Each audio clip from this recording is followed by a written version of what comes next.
Fala pessoal, sejam todos muito bem-vindos a mais um podcast da EV Educação.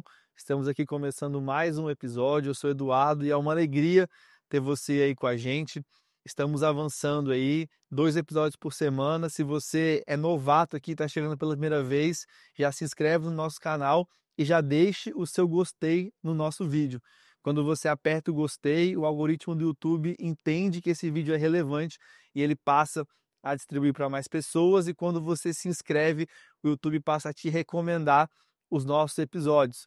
Como eu falei, a gente está postando aqui 2 episódios por semana, então tem muita conversa interessante que vai te acrescentar, que vai te agregar. E hoje estamos aqui com um cara muito especial. Hoje vai ser tranquilo de fazer esse episódio, porque esse cara está acostumado a se comunicar, está acostumado a falar. Ele que é empresário, mas também é apresentador. Estamos com ele aqui hoje, Felipe Pataro. Seja bem-vindo, meu amigo. Obrigado. Palmas para ele. Muito obrigado pelo convite. É uma honra estar aqui junto com vocês, junto desse projeto da EV. Já mandar um abraço para o Daniel Cardoso também, Estará nos ouvindo. com certeza. E assim, vamos bater papo, né? Compartilhar conhecimento nunca é demais. Exatamente. Mais uma história inspiradora para vocês aqui hoje, mas antes de começar a conversa aqui, eu tenho mais alguém para apresentar. Na verdade, mais 2 pessoas. Uma vocês já conhecem, que é a nossa voz da consciência, chamada Amanda. Amanda, dê boas-vindas aí pro pessoal. Como é que você tá? Você tá bem? Olá, pessoal, como é que vocês estão? Tudo bem? Tudo jóia? Que coisa boa! E hoje eu tô com outra voz da consciência. E eu tô com um pouco de receio, porque a Amanda é a voz da consciência, que é o anjinho.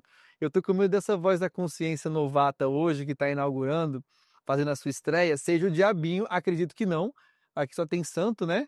Mas quero te apresentar. Lucas, seja bem-vindo, meu amigo. Como é que você tá? Tô bem, não sei se eu tô bem com essa apresentação, mas tá tudo bem. R$ 2 uma humilhação misteriosa. O Lucas é um grande amigo, ele trabalha aqui na EV junto com a gente, a nossa estratégia digital, é um cara que manja muito de marketing, e ele vai estar aqui hoje também acrescentando na conversa. Também estamos com o Gustavo, ele está sem microfone hoje, porque o Lucas tomou o microfone dele. Fala pessoal, Aí, então já deu seu boas-vindas também. E é isso, meu povo, vamos começar aqui hoje. Já quero te chamar, Pataro, o seguinte, para você, a gente te acompanha hoje, você, né, é empresário, também tem o seu podcast, mas eu quero saber lá no início da sua vida, do pequeno Pataro, onde você nasceu e como é que foi esse começo aí da sua vida. Cara, mais uma vez, obrigado aí pela oportunidade de estar compartilhando, né, a minha história, minha trajetória. Parabéns para você por estar apresentando o staff, a galera que fica aqui no back-office, que é importantíssimo, porque sem eles nada disso daqui aconteceria. E parabéns pela essa trajetória que foi dada aí o kickoff, né? Tá começando o projeto e desejo vida longa para o podcast da AEV e esse projeto de vocês. Muito obrigado. Bom, Felipe Pataro, hoje empresário e apresentador do programa Na Linha de Frente. O Na Linha de Frente resume muito o que é o Pataro, porque eu, desde o princípio, queria conversar com as pessoas que estão na linha de frente das suas operações. Por que que eu comecei de trás para frente? Porque eu sempre estive na linha de frente das minhas operações, né? Eu acho que isso é muito importante. E sou brasiliense, hoje estou com 39 anos, né? Minha mulher Clara Saabor, e sou publicitário de formação. Deixei em algum momento a comunicação de lado, mas ela não me deixou, então me puxou de volta para trabalhar com ela e tudo. E assim, comecei lá atrás como vendedor. Eu acho que uma das coisas que melhor me resumem é porque eu sou vendedor, né? A minha mãe sempre brincou que eu vendo até urubu voando. Então, eu acho que um bom profissional é um bom empresário, um empreendedor. Ele, antes de mais nada, é o vendedor. Ele tem que vender a sua história, né? Jesus era um bom vendedor, Uhum. né? Então, a gente tem que vender bem a nossa história, tem que vender bem a história para o nosso público interno, para eles comprarem uma ideia e serem defensores desse projeto.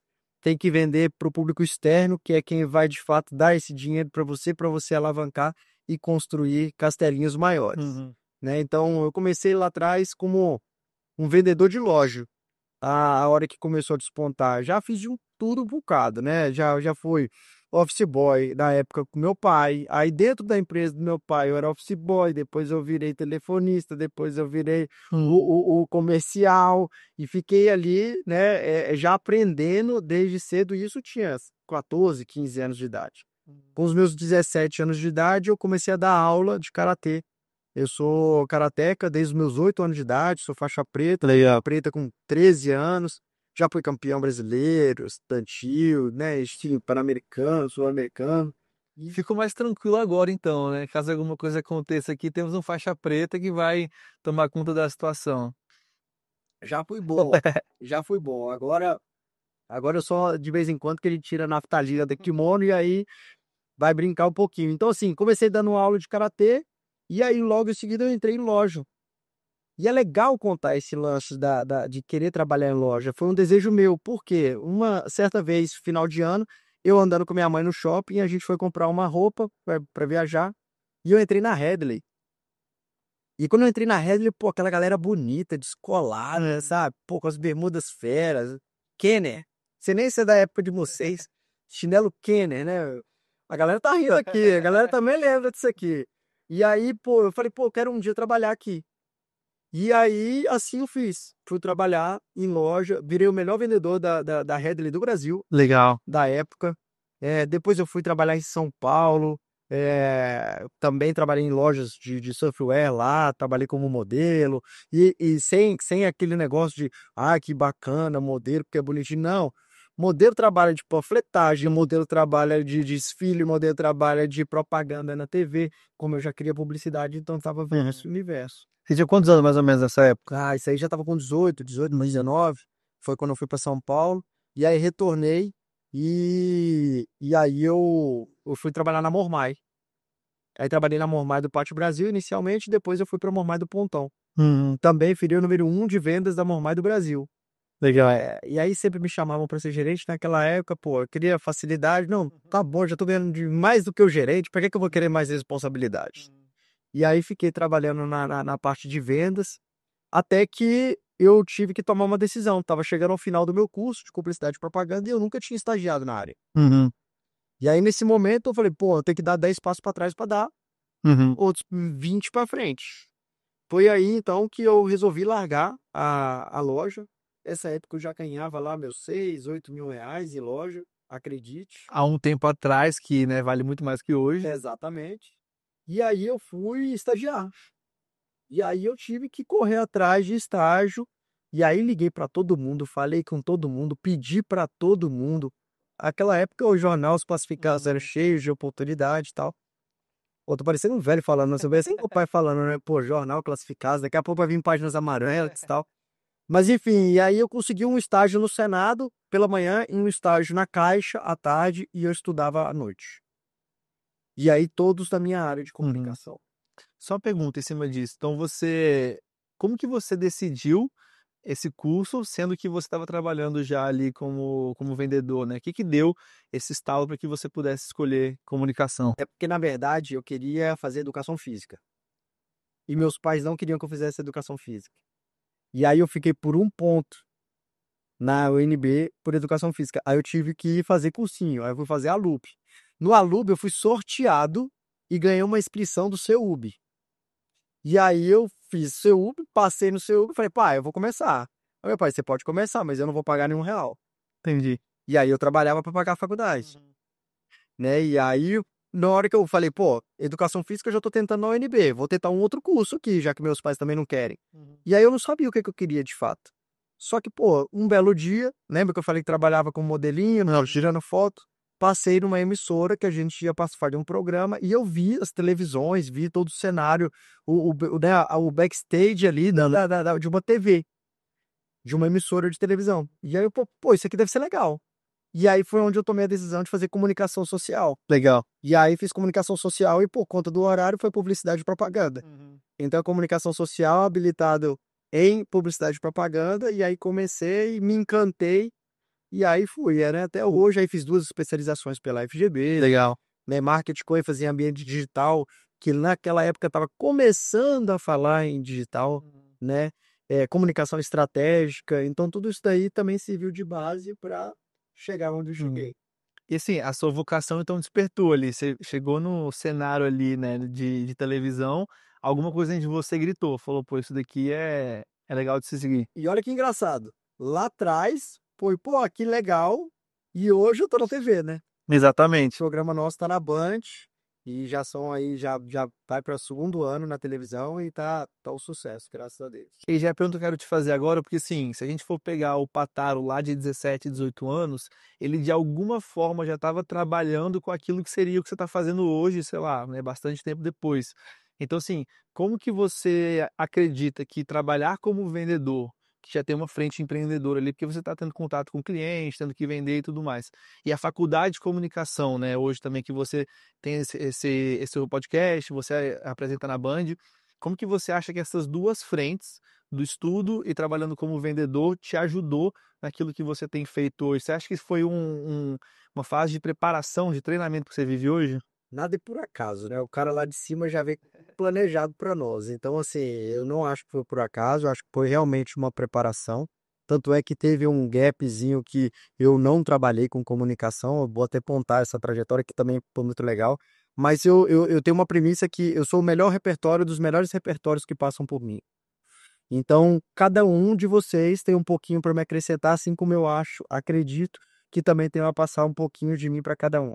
Então, cada pedacinho da nossa vida, cada experiência passada, vivida, boa ou ruim, ela teve uma importância na formação de quem a gente é hoje, Uhum, né? Então, eu acredito sim que lá atrás já estava me preparando, já estava me formando. E bom, como vendedor, você precisa ter coragem, né, de apresentar o produto. Você não pode ter medo do não, né? E tudo que também leva para a vida do empreendedor, uhum, né? Você tem que acreditar que você vai conseguir vender mais, você tem que acreditar que vai chegar um cliente. Tem dia que não chega cliente nenhum, e aí? uhum, Aí você começa a entender o poder da energia, né? Que lá atrás se falava, não, movimenta para girar energia, que movimento gera movimento, então vai chegar gente. uhum, Bom, Felipe, isso aí não funciona, funciona. A gente lá atrás ficava mudando uma arara para outro lugar, de outro para outro lugar, ficava movimentando, mexendo na loja, gerando movimento, uhum. né? Incrivelmente entravam pessoas, aí sua energia mudava, você atendia, ficava feliz, criava-se uma nova oportunidade, você ia atrás de uma outra, e aí, de grão em grão, a Uhum. galinha chupava. É legal porque assim, eu estava conversando até com hoje um empresário muito bem sucedido, já está com seus 60 anos, o cara tá com a vida feita. Eu conversando com ele, ele falou, ó, trabalhar com vendas foi a minha faculdade para a vida. Eu sabia que a partir dali, no que eu quisesse empreender, ia dar certo.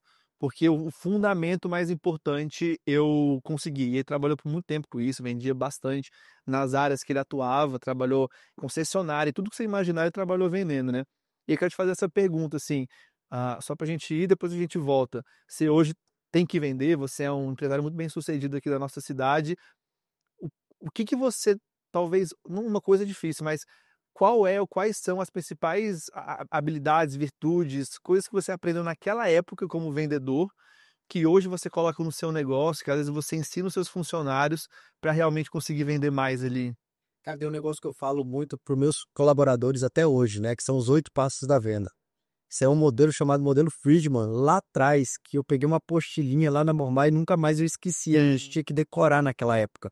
E aquilo ali foi bom para todos os negócios que eu tive, porque em todos eles eu ensinei este modelo para todos os meus colaboradores. Legal. E esses 8 passos da venda, eles se resumem em você fazer a apresentação do produto. Na verdade, você faz a abertura de venda, que era chamada abertura de venda, sondagem do cliente, apresentação do produto, você agregar o produto de venda, Hum, você fazer uma quebra de gelo, que é você, né, tirar o foco da venda e conversar, bater um papo com o cliente. Você fazer o contorno de objeção. O que que é o contorno de objeção? O cara fala, não, eu não preciso, ou não, eu não quero, não, isso daqui é ruim. Você, não, mas espera aí, deixa eu te mostrar, porque, uhum, deixa eu te mostrar da qualidade dessa caneca e o porquê que você precisa dessa caneca. uhum, Por que que ela vai fazer diferença na sua vida, né? Então, assim, tem contorno de objeção, aí você tem o fechamento de venda e o cartas e convites uhum. para retornar. Então, assim, imagina que isso, quando eu tinha lá meus 17 anos, até hoje eu falo né? E ensino os meus colaboradores. Então, e é um barato porque depois que esses colaboradores saem, porque o turnover é muito alto em todos os segmentos de todas as empresas. E aí, o momento que você encontra esse colaborador em outro lugar, ele fala, pô, até hoje eu uso isso. Eu falei, pô, então eu plantei uma sementinha aí, bom. Legal. E aí, voltando, então, você está ali no final da sua graduação, você vai se formar, está fazendo os estágios e estudando. A partir daí, como é que foi sua jornada? Aí foi muito louco, porque isso também eu acho que para todo estudante, né, aquela pessoa que quer começar a empreender, é muito importante, né? Eu já me vestia como um concursado. Eu não ia como um estudante para o Senado ou para a Caixa Econômica Federal. Eu consegui, na Caixa Econômica eu trabalhava na matriz, então eu trabalhava na Superintendência Nacional de Marketing. Eu não sabia nem o que que era isso, cara. Eu não sabia a importância do lugar, do andar, de quem estava lá, enfim. E lá é um assunto que todo mundo gosta. Lá é onde tinha a parte de patrocínio da Caixa. E naquela época, a Caixa patrocinava todos os times de futebol. Você lembra? Eu lembro. Corinthians, É, Flamengo. todo mundo. Então, assim, eu estava ali com os patrocinadores, com as melhores agências de publicidade do Brasil, atendendo a Caixa Econômica, que era uma das melhores e maiores contas, e eu era o estagiário dos consultores internos da superintendência. Então, eram os caras que definiam todas as pautas e tudo que passava para direcionar para o superintendente. Aí você imagina, eu não sabia nada que era isso, nesse universo. Cheguei lá para ser estagiário, eu sei que na primeira semana eu tava lá só, xerox para um lado, xerox para o outro, documento para um lado, documento para o outro. Aí eu cheguei para minha chefe na época, Sandra. Eu falei, ô Sandra, quero te fazer um pedido. Ela, qual? Eu falei assim, cara, eu gostaria de participar das reuniões. Ela, pô, mas nunca ninguém me pediu isso. Por que que você quer participar das reuniões? Eu falei, porque eu quero entender como é que a agência se comporta e como vocês, enquanto clientes, se comportam. Eu preciso disso pro meu estágio para eu saber o que que eu vou fazer depois que eu me formar. Aí ela, você é abusado, menino. Aí eu falei, sou. Aí ela, deixa eu ver com o superintendente. E aí ela foi ver com o superintendente, Clauir, na época. Aí o Clauir, pô, esse cara deve ter alguma coisa diferente, deixa esse menino participar. E aí na primeira reunião, ninguém queria que eu fosse participar. Vai atrapalhar, vou ter que levar um estagiário. Pô, pra quê? Na primeira reunião, eu caladinho, crachazinho de estagiário pra dentro da blusa, já andava de camisa de botão, bonitinho e tal. Fiquei caladinho, mas anotando tudo, fiz a ata. Só que chegou uma hora que eu sabia, eu tava estudando, pô. Aí o cara levantou a bola e eu. Tá, tá, tá, tá, tá. Aí o povo achou que eu era já um concursado. Só que aí eu peguei essa ata, eu redigi ela toda e mandei para todos os consultores, inclusive minha chefe. E aí ela virou e falou assim: quem mandou isso daqui? Não, foi o Felipe que fez. Você não pediu para ele, não? Aí ela: não. Ele fez isso aqui por conta própria? Fez. Pois então, a partir de agora, o Felipe vai para todas as reuniões. E aí a galera. Na verdade, a chefia pediu para os consultores fazerem ata em todas as reuniões. E aí nisso a galera não queria fazer ata, e aí, onde eu ia, eu fazia ata. Aí todo mundo começou a disputar para ver quem ia me levar. Legal. E aí nisso eu comecei a entender tudo, e aí fui me destacando dentro da Caixa. A gente até brincou lá que eu era o chefe dos estagiários e eu era o chefe dos menores aprendizes. Porque eles não conseguiam falar muito com o menor aprendiz e eu conseguia falar, né? Porque assim, tinha aquela galera que morava no Riacho Fundo. Minha avó morava no Riacho Fundo. Então assim, eu morava no Octogonal, mas eu ia pro Riacho Fundo. Então eu sabia o linguajar do cara. E aí eu falava pra ele, pô, vamos cortar essa unha do dedinho aí, que eu sei pra que que ela serve. E aí fazia o cara cuidar da unha, cuidar da aparência, fazer o bigodinho, fazer. Então eu comecei a cuidar dos meninos e aí eles me escutavam, porque eles queriam chegar onde eu estava. Então eu comecei a virar uma referência para essa galera. Então eu fui me destacando até que eu teve uma pessoa que chama Valéria Fazura, que trabalhava diretamente com o Clauir no Superintendência e foi convidada para ir para a Funcef, o Fundo de Previdência Complementar da Caixa, o terceiro maior fundo de previdência da América Latina. Eu não sabia o que era isso. E aí eu tava na Copa, comendo, e chega essa Valéria. Eu só sabia que ela tinha sido convidada para trabalhar chefiar área de comunicação da FUNCEP. Educadamente, Valéria, queria parabenizá-la. Pô, deve ser muito legal chefiar uma área de comunicação da FUNCEF. Ela sabe o que é FUNCEF? Eu falei, não faço ideia. Mas, se você precisar de currículos, tem um monte de amigos meus que estão precisando. Ela, não, eu quero o seu currículo. Aí eu falei, ah, beleza, então vou te passar dos meus amigos. E saí de lá. Pô, por que que eu não quis passar meu currículo? O Senado era o que melhor pagava. O da Caixa era o que eu estava mais feliz, me divertia. E já tinha proposta de todas as agências de publicidade que atendiam para eu ir trabalhar. Eu podia escolher qual agência que eu ia trabalhar. Porque eles viram meu envolvimento com a galera. Bom, passaram-se alguns meses. Chegou uma pessoa e falou, Felipe, você não vai mandar o currículo para Valéria? Aí eu falei, não, tô feliz aqui, estágio por estágio, já tô bem. Não, ela quer que você trabalhe lá. Ah, meu amigo, aí eu saí correndo atrás, fazendo currículo, preenchendo, ligando para ela e aí entreguei, fui lá entregar em mãos. E aí eu saí dos estágios, eu ainda não tinha formado nessa época, eu estava no último semestre, e aí eu fui para a FUNCEF. Lá eu entrei como assessor terceirizado de marketing para cumprir, né, para cobrir uma jornalista que estava de licença maternidade. E lá, cara, eu fiquei quase 10 anos. E aí eu fui analista júnior, 1, 2, 3, 4, 5, 6, analista pleno, 1, 2, 3, 4, 5, 6, analista sênior, e aí virei coordenador da área. E foi uma baita de uma escola, né? Porque imagina você tá dentro de uma área de comunicação, do terceiro maior fundo de previdência da América Latina, fundo este que é empresas de fundos de previdências, é quem tem dinheiro no Brasil para apostar em várias coisas. Então eu comecei a lidar com patrimônios gigantescos e eu era associado daquele fundo, eu fazia planos de associação, então na área de comunicação a gente tinha o objetivo principal, a nossa missão era angariar novos associados, fazer com que todos os venda, mais uma vez, né?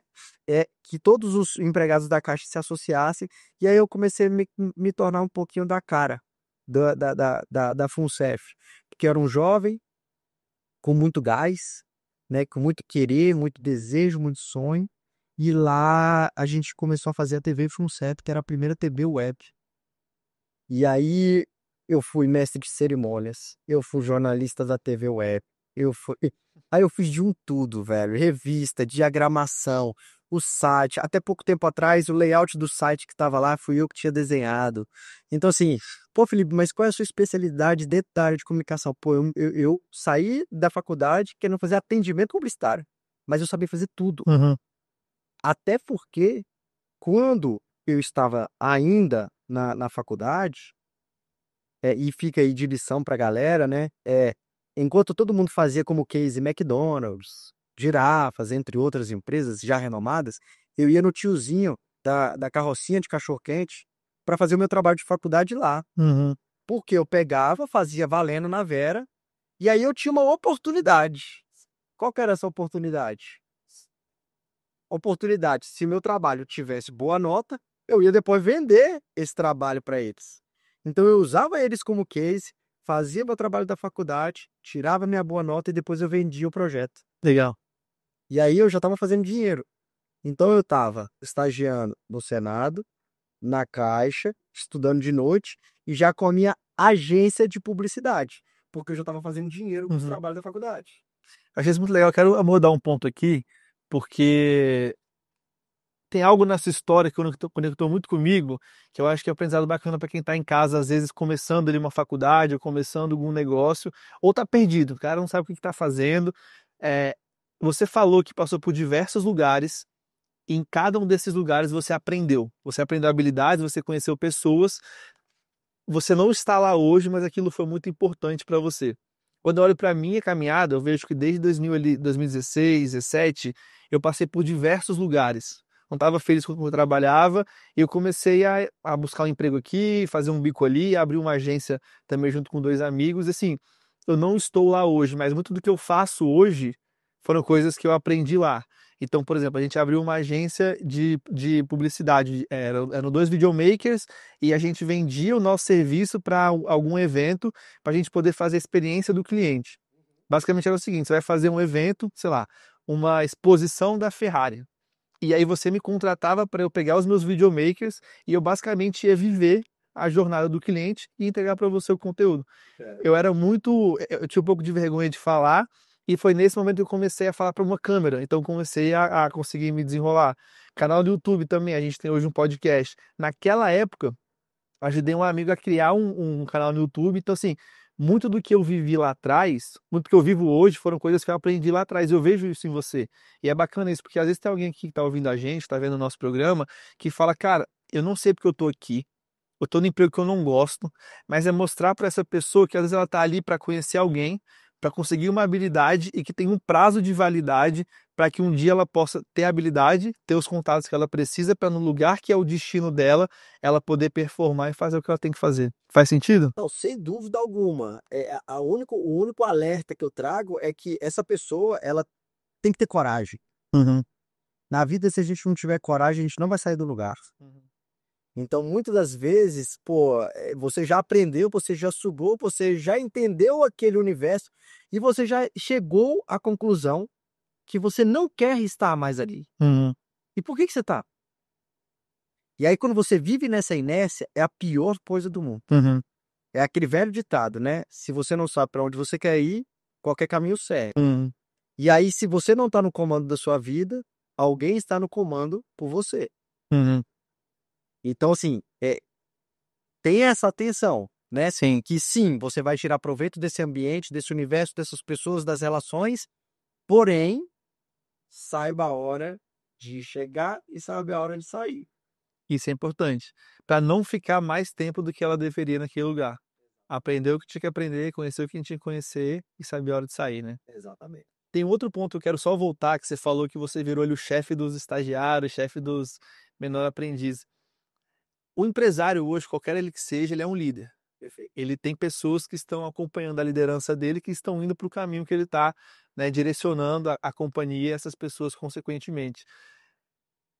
Aquilo foi genuíno, foi orgânico, porque você já é um líder como empresário e ali você já demonstrava esses traços de liderança. Como é que foi assim? Você estudava, você pensava ou só foi organicamente acontecendo? Foi extremamente orgânico, assim, eu não sei nem te dizer como é que começou. Na verdade, eu escutei um termo essa semana, semana que passou, que eu não faço mais network, que eu faço netweave, algo que é um termo em inglês que nem tem essa tradução em português. Mas eu perguntei, mas por que que você está dizendo isso? Gilberto, mandar um abraço para ele, é o futurista. Bem legal de vocês conversarem com ele, assim, vai abrir a cabeça de muita gente. Ele virou e falou assim: Felipe, você não faz conexão mais só por conta de um propósito de trabalho. Dá para ver na sua essência que você sempre gera conexão e ajuda pessoas sem ter algo em troca pensando só em trabalho. Então não é network, Uhum, né?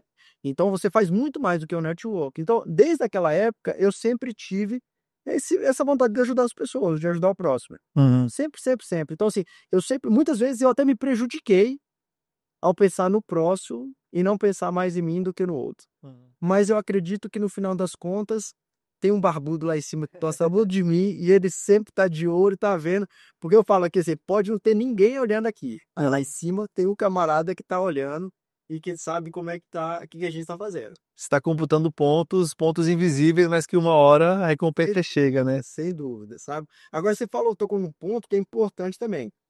Nem todo empresário é líder. Por quê? Porque a gente fala muito sobre isso, né? Você tem um empresário que ele é um empresário sucessor e tem um empresário que é herdeiro. Por que que eu tô falando isso? Porque nos tempos atuais, eh, tem muita gente que não quer mais saber de trabalhar. A internet trouxe uma dinâmica completamente diferente. Os trabalhos mudaram, Uhum, né? E aí tem muita gente que acaba sendo empresário, mas ele é somente o sucessor, o herdeiro. uhum, Ele não está tocando a empresa, ele não sabe os números da empresa, ele não tem a empatia com os colaboradores, ele não tem a simpatia com os uhum, colaboradores. Então, a gente tem que também identificar isso daí, né? Ao passo que também tem muito colaborador que tem liderança, uhum. né? Então, é legal a gente identificar quem tem e quem não tem, inclusive nós mesmos, Uhum. para a gente saber como pode somar na vida das pessoas. E dentro do seu negócio hoje, depois a gente vai, depois a gente volta. É, como é que você identifica uma pessoa que talvez tenha esse quê de liderança e pensar, pô, esse cara aqui eu preciso investir nele porque ele pode crescer aqui. Isso é uma pessoa muito importante para mim dentro ali do meu negócio. Cara, primeiro, proatividade, né? Segundo, o líder, ele vai querer que o time alcance um resultado e não que ele apresente um resultado sozinho, Legal. né? Terceiro, ele tem que mostrar que tá tendo um cuidado com o seu negócio, né? Que ele é uma visão de dono, é uma visão de proprietário, né? Você tem muito colaborador, ou empregado, eu também não tenho muito melindre de falar, né? O empregado ou colaborador, que ele só tá pensando em ganhar um dele ali no final do mês e pronto, acabou. Agora tem muitos que falam, pô, como é que eu posso fazer essa empresa ganhar mais e, consequentemente, eu ganhar mais, né? Ele vai dar valor à matéria, né? Ele vai dar valor aos insumos, ele vai dar valor ao mobiliário, ele vai ter cuidado com as coisas. Uhum. Porque tem muita gente que não tem cuidado. No meu restaurante mesmo, tem cada um com mão de pedra que você não faz ideia. Então, assim, já tem que prever dentro do valor da caixinha um percentual para o valor de quebra das coisas, porque eu já sei que vai quebrar. Já não é mais o se, não é mais uma variável, ela é uma despesa fixa. Uhum. Então eu já tenho que ter isso planejado, eu já tenho que estar organizado, sabendo que eu vou precisar desse dinheiro para repor esse material para manter a operação com a qualidade que eu entrego. Uhum. Entendi. O John Maxwell, eu não lembro qual livro que ele escreveu isso, porque eu já li alguns, assim, mas ele falou uma frase para mim que me marcou muito, que ele diz que você não pode tratar todo mundo igual dentro de uma empresa. Não.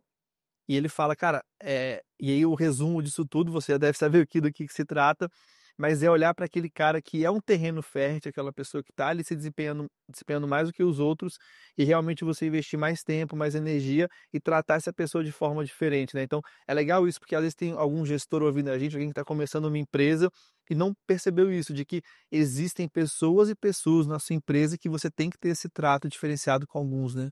Eu vou até além. Você citou um caso onde a gente dá mais atenção para aquele que se destaca, certo? Uhum. Dentro dos meus negócios, eu sempre dei atenção para essa figura, mas eu também sempre dei atenção para o que é coração bom, para o que é o ser domável. Inclusive, uso essa palavra. Então, muitas vezes, o cara que é muito bom, ele é rebelde. Ele já sabe que ele é bom. Uhum. Então ele quer do jeito dele, ele faz do jeito dele, ele quer mudar o processo. Ele muitas vezes ele tem essa linha. Não é generalizando, mas a maioria desse jeito. E ao passo que aquele que tem o coração bom, aquele que é domável, esse você consegue treinar. Uhum. Ele é treinável. Então o muito bom ele não é treinável. Ele já tem o dom, ele sabe que ele é bom e ele vai te peitar e vai querer mostrar que ele sabe fazer melhor do que você. Já esse daqui não, esse daqui vai aprender com você e vai entregar aquilo que você quer para dentro da empresa. Então, nem sempre é melhor você ter o melhor, porque você também tem que pensar no seu time como um todo. Então é a mesma coisa, fazendo uma alusão a jogo de futebol. Cara, a seleção brasileira, você tem vários jogadores fantásticos, fenomenais. No entanto, o time, o coletivo, ele não é bom. Uhum. Ah, Felipe, mas é bom sim, não vou nem discutir, não tá ganhando, não é bom. Então, assim, e a mesma coisa dentro da empresa, é meritocracia. Se você merece, você ganha, se você não merece, você não ganha. O mundo, ele é sim capitalista, a gente tem que pensar dessa forma, e para quem merece, a gente dá mais, né? E dentro de uma empresa, eu sempre digo que vai ter ali 20, 60, 20. É o percentual do corpo funcional. 20% vai entregar tudo aquilo que você precisa e que você quer. 60% vai ser mediano. Então não adianta você falar, oferecer mais dinheiro, não adianta você oferecer mais comissão, não adianta você oferecer cargo, ele não quer, ele quer estar ali naquela zona de conforto dele. E tudo bem.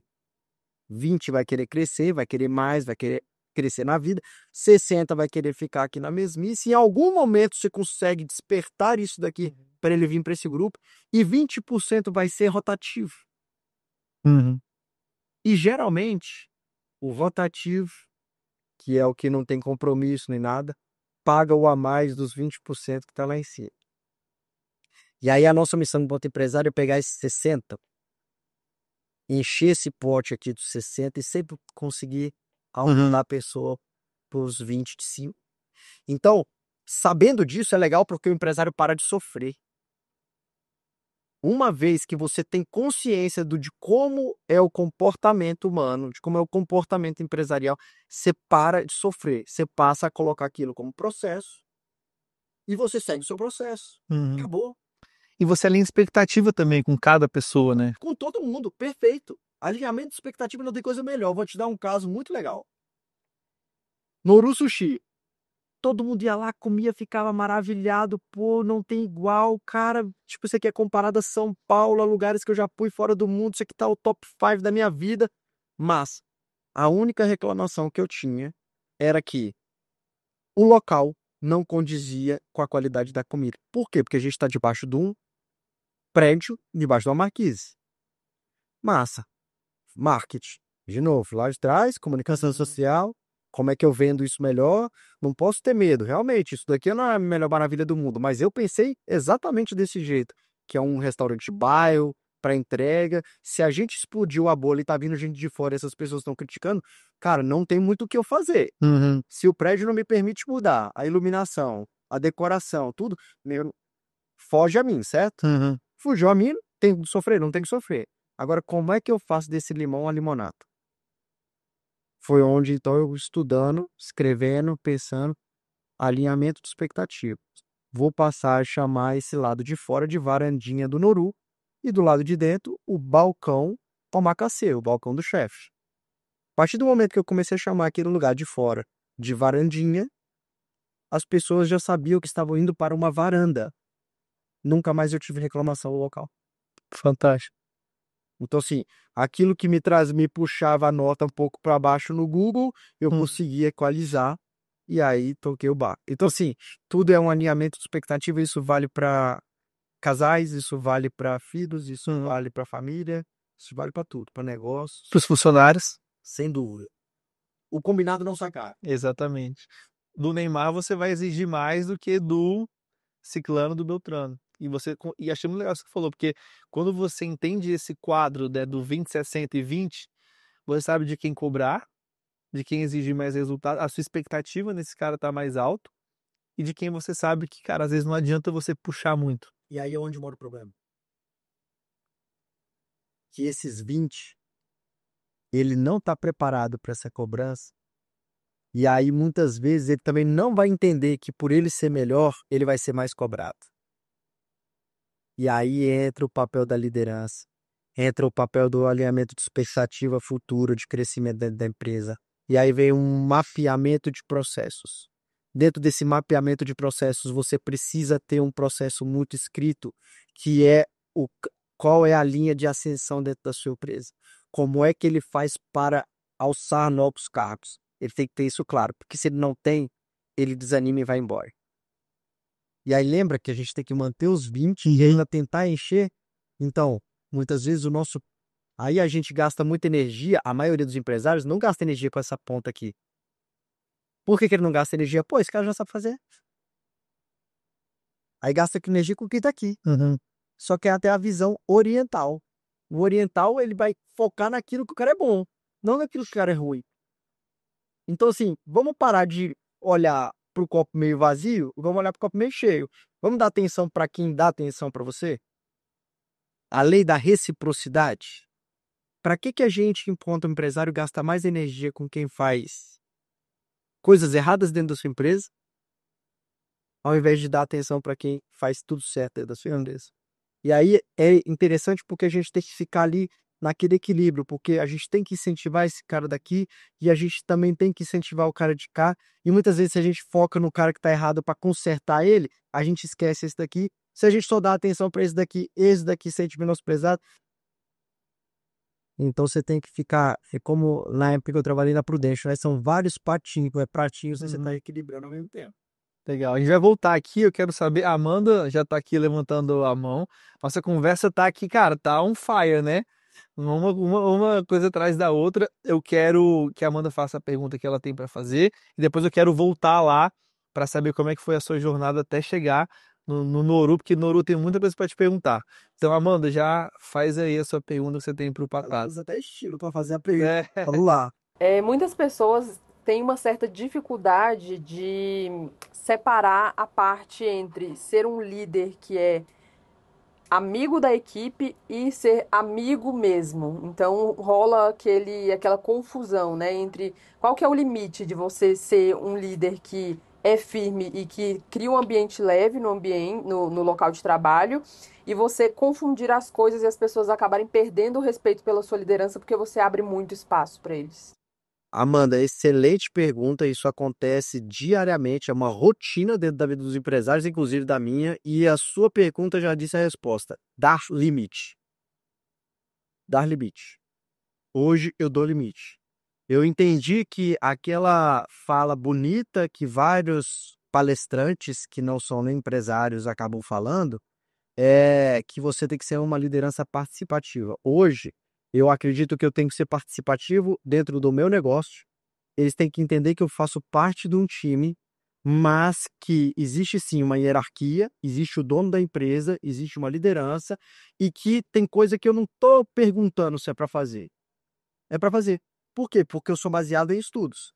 Então eu deixo muito claro para a galera que é, fora do trabalho, fora das 4 linhas daquele campo, eu consigo ser o cara que vai tomar uma cerveja, que vai sair, que vai bater papo, que vai rir, que vai brincar.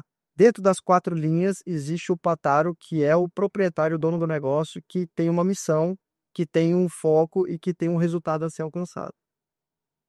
E aí, nesse momento, eu tenho que dizer a eles o porquê que eles estão fazendo cada uma daquelas coisas. No momento que eles questionam muito porque isso acontece, eu costumo até brincar que são filhos, é como filho, vai perguntar, muitos querem fazer diferente. E eu falo, se você estiver baseado em números, se você já tiver testado, que você viu que já dá certo, você pode fazer. Se você apresentar mais resultados da maneira que eu faço, beleza. Se não, é do meu jeito. Existe algum grande erro que você tenha cometido nesse sentido da liderança dentro do restaurante, principalmente, que você diria para as pessoas, olha, não faça isso porque vai dar ruim, substitua por essa outra ação? Vários, não vire muito amigo deles. Não abra muito a sua vida pessoal, familiar. Infelizmente, as pessoas não têm as mesmas experiências, não têm a mesma maturidade, não viveu a mesma coisa que você viveu, e as experiências deles podem permitir algumas coisas que a sua experiência não permite, e vice-versa. E é difícil para eles entenderem. É igual, por exemplo, vários funcionários, quando chegam no primeiro momento, como eu sou simpático, como eu converso, como eu brinco, né? Para tornar o ambiente agradável, eles viram e falam: e aí, brother? Pô, mas qual é o problema nisso? Tem um problema, porque ele vai entender que ele é um par seu e ele não é o seu par. Naquele momento, você é o chefe e ele é o colaborador. Você tem uma importância e um porquê dentro daquele universo e ter outro. Ter o líder e o liderado. Normal. Só que chegou um momento que muitos empresários ficavam com melindre de conversar sobre isso. Ah, não, não pode. Ah, não, coitado. Ah, não. Então, assim, tem que tomar muito cuidado. Então, entrou dentro da empresa, não permite muita brincadeira, não permite muita gracinha, não permite empréstimo entre colaborador. Isso é muito legal falar. Sabe por quê? Porque tem gente, líder que não tá nem aí. Cara, no momento que você empresta um dinheiro para Amanda, vocês dois trabalham para mim, você na minha empresa, você empresta um dinheiro para Amanda, que a Amanda pediu. Aí a Amanda foi lá e não pagou você.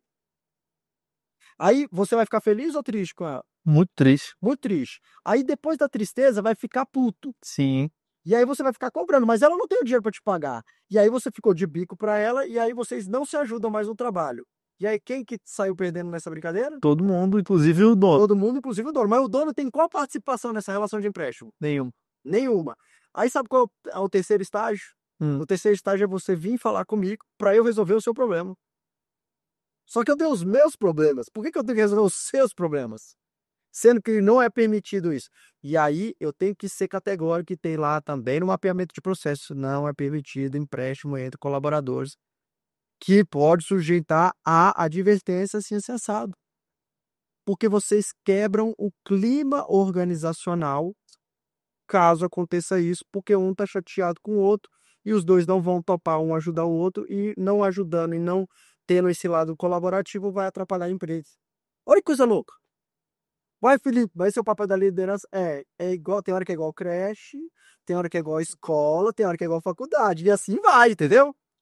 Então, assim, é um eterno aprendizado, galera. É um eterno aprendizado. Sim, mais uma vez, são as experiências passadas, as referências passadas que você vai trazendo e o somatório disso vai gerando o que é o seu repertório.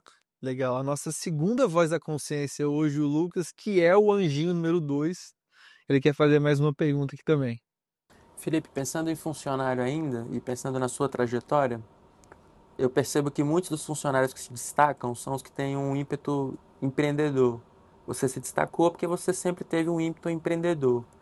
Como que você mantém esse funcionário que tem um ímpeto empreendedor, principalmente quando está chegando próximo do limite de crescimento dentro da empresa, entendendo que o empresário não pode ficar escravo desse funcionário, mas que ele é importante na cultura, às vezes final da empresa ali, na venda, esse cara que ele mantém o ritmo, ele que puxa os outros para cima, mas sabendo que ele é empreendedor, esse cara vai voar. Uma hora ele vai, ele é do ímpeto dele não tá fechado em algum lugar de certa forma. Fantástica a sua pergunta, e isso acontece o tempo inteiro e acontece constantemente. Primeiro ponto que é importante a gente destacar: como é que eu deixo essa pessoa motivada? Como é que eu deixo essa chama acesa, né? É o que eu chamo de cenourinha. A gente sempre tem que ter uma cenourinha, né? Igual o coelhinho atrás da cenourinha. Eu sempre tenho que estar cenourinha. Então, eu sempre tenho que estar esticando a régua. Eu sempre tenho que estar trazendo algo que o motive. Então, eu vou falar de mim para depois falar deles. Quando eu saí da FUNCEF, porque não tinha mais para onde eu crescer, ou eu me envolvia politicamente, ou então eu tinha que sair da empresa. Eu tomei a decisão de sair da empresa e fui para uma empresa multinacional americana que há muito tempo as pessoas estavam me chamando. Para ser mais específico, há 3 anos eles estavam tentando me recrutar. E aí eu entrei nessa multinacional americana que vendia seguro de vida. Vende seguro de vida. Até hoje eu trabalho nessa empresa. E aí, nessa empresa, todos os meus familiares, todo mundo ficou danado da vida, porque imagina, você largar uma empresa consolidada, né, você tá ali já mandando e comandando todo a estrutura, o dia a dia, você não tem muito mais risco, já, pô, com cargo de coordenação ali dentro da fundação, e aí você resolve ganhar R$ 0. Você resolve virar vendedor de pastinha. Vendedor porta a porta. Essa é a escola mais fantástica que alguém pode ter. Vários empresários gigantes já falaram assim: eu gostaria que eu pagaria para o meu filho trabalhar nessa empresa. Porque aí é onde você vê a dificuldade de fato. E aí eu fui trabalhar nessa empresa, e nessa empresa eu consegui ganhar dezenas de milhares, centenas de milhares de reais. Então, e aí eu fui crescendo. E sempre eu falei: mãe, lembra que eu falei para a senhora acreditar? Tá aqui, ó. Primeiros 20 pau, primeiros 30 pau, 40, 50, 100 mil, 150, vendendo seguro de vida. E aí é legal depois eu contar essa trajetória, enfim. Mas o que me motivou a estar lá? Eu acho que isso é importante, que a galera vai se conectar. Vários gestores tinham me convidado, mas eu só fui por conta de um. Um abraço para o André Gontijo, meu parceiro, irmão, que hoje está lá no Rio de Janeiro, mas a gente se fala semanalmente. E eu olhava para ele e falava: pô, esse cara tem 1 ano só mais velho do que eu. Esse cara tem o carro bacana. Esse cara tem uma família bacana. Esse cara é feliz, alegre, se veste bem. Pô, alguma coisa esse cara pode me ensinar. Então, para mim, o que me motivou mais não foi nem a grana também, mas foi aquele estilo de vida. E hoje a gente vê muito isso. E os influenciadores, os blogueiros, eles acabam fazendo isso, porque, cara, o desejo daquele estilo de vida, o estilo de vida familiar, regular, sabe, podendo viajar, com boas experiências, com bons amigos e tal. Então aquilo ali me encantou. Falei: esse cara aqui pode me ensinar alguma coisa que eu ainda não tenho, para aumentar o meu repertório. E aí eu tento passar um pouco disso para os meus colaboradores. Então eu vejo que quando eu chego com o carrão, eles falam: pô, Um dia eu vou ter esse carro aqui. Eu falei, então pode ir lá dirigir para aguçar o seu sonho. Então eu sempre estimulei os meus sonhos e eu sempre tento estimular os sonhos dos meus colaboradores. Então muitas vezes nem eles sabem o que eles querem. Então você pegar e fazer um trabalho, um dever de casa, onde você fala assim, cara, me escreve 3 desejos, senhor. Porque eu vou ajudar você a conquistar esses 3 desejos. Pô, Felipe, mas você vai fazer isso pra todo mundo? Vou. De 20, quando você pede pra todos eles, ao mesmo tempo, te entregarem 3 desejos, 3 sonhos, quantos você acha que te entrega os 3 desejos, os 3 sonhos? No máximo 4. Então, assim, é assustador. Mas aí eu tenho que focar, acabei de falar, eu vou focar em quem não me entregou, pra ficar perturbando e me entregar, ou eu vou focar em quem me entregou? E aí você já vê quem é o proativo, quem tá querendo crescer, quem tá querendo caminhar junto contigo, quem você pode dar oportunidade. E aí você vai virar e falar assim, pô, então vamos falar de educação financeira aqui, do tete a tete. Pô, quanto que tu ganha, quanto que tu gasta, pô, então sobre isso, vamos. Você ajuda aí dessa maneira. A outra maneira é, pô, vamos fazer um planejamento aqui? Dentro de quanto tempo, vamos botar um prazo para você conquistar isso aqui que você quer. Porque muitas vezes, por exemplo, um sushi man que acabou de chegar, ele quer comprar uma faca, pô. E aí, se esse sonho tá muito fácil de ser realizado, e eu posso ajudar essa pessoa, eu posso comprar essa faca. E ela falou, já te ajudei o primeiro passo. Dá o segundo agora. E aí vai. Então, assim, cada história, cada pessoa é uma pessoa, é diferente, né? Óbvio que o cara fala assim, pô, eu quero comprar meu carro. Eu vou te dar um carro, mas vou te ajudar.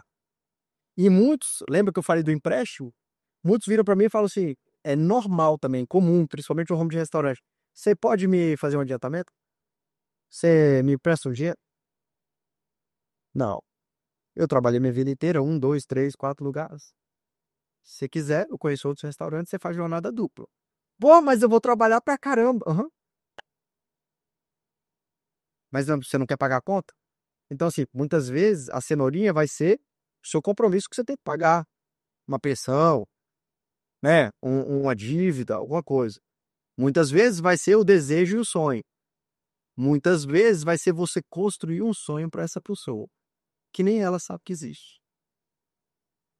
Então, geralmente quem são os melhores vendedores? São aqueles que têm alguma necessidade. Fantástico. A maioria das pessoas que não tem necessidades, elas ficam numa zona de conforto. Necessidade não é só necessidade financeira, não. A necessidade de dar uma vida melhor para o meu filho. A necessidade de pagar uma aliança para minha mulher que eu quero pedir em casamento. Tem que ter uma cenourinha, entende? Não sei se eu respondi sua pergunta, mas deu uma viajada, mas é o que acontece. Legal. Eu quero, só pra gente, antes de ir lá para essa nova fase da sua vida de vender seguro de vida, quero só fechar essa parte de liderança, porque tudo que você falou eu concordo. Você tem que ter hierarquia, todo mundo tem que saber, porque nenhuma instituição sem hierarquia vai funcionar, vai virar uma bagunça alguma hora, então é importante tudo isso. O que a Amanda te perguntou em relação a como você não ser, como é que eu posso dizer, amigo demais, as pessoas acabarem passando uma linha que não deveria. Achei muito bacana o que você respondeu. Agora eu quero levar talvez para o outro extremo, porque se a gente for voltar um pouco, a gente for olhar na perspectiva do Império Romano, lá na época você tinha 3 palavras para definir autoridade. Então, o tipo de autoridade que uma pessoa exercia em cima da outra. A primeira é potestas, que é basicamente o que o imperador fazia. Ou você faz ultimato. É o mando e que é os grandes imperadores, o que os Césares eles faziam ali. A segunda palavra é potestas, é império. A primeira é potestas, a segunda é império. Império é basicamente o dono de uma empresa. Então, o dono de uma empresa que fala, cara, ou você faz isso, eu te demito. Então, essa é a segunda palavra. A terceira palavra é autoritas, que é autoridade, e que quando está lá na Bíblia falando que Cristo falava como quem tinha autoridade, era essa palavra, que é basicamente o seguinte: esse cara é fera. Eu vou seguir esse cara não porque ele pode me matar, não porque ele pode mandar embora, mas porque esse cara é fera e ele me inspira. Aí a pergunta que eu te faço é, dado que a pessoa pode te seguir porque você pode não matar, mas você pode mandar ela embora, como que você faz para que também não fique um clima muito pesado? Porque também vejo esse problema. Às vezes você tem uma pessoa que é muito criativa, um cara que é proativo, mas ele não vai fazer alguma coisa porque ele tem medo de você como dono, e ele fala, cara, eu vou fazer só feijão com arroz, porque se eu tentar alguma coisa nova aqui, pode ser que dê ruim, o cara me mande embora. Então, como também não ser o amigão que vai passar demais essa linha, mas não ser aquele cara que todo mundo tem medo e vai todo mundo ficar meio que engessado, assim. É tipo num time de futebol que o cara não vai passar da linha dele porque ele tem medo de fazer uma bobagem e ser mandado embora. Cara, muito legal isso, assim. Primeiro, obrigado por esse ensinamento aí dessas 3 palavras. Eu tento seguir a autoridade, definitivamente. Eu imponho os limites, é, dentro né, do meu time. É, já passaram centenas de pessoas, em todas as empresas que eu criei e tudo, mas eu consigo contar nos dedos da mão as pessoas que eu demiti.